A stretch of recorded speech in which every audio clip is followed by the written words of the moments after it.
Long jump প্রতিযোগিতায় যে সমস্ত ছাত্রছাত্রী অংশগ্রহণ করেছে, বিশেষ করে 11-12 বয়েজ, যাদের টেস্ট নম্বর 447, 451, 454, 460, তোমরা স্টার্টিং পয়েন্টে চলে আসবে।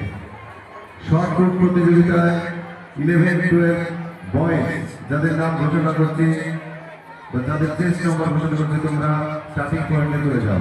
447, 449, 450, 458, 461।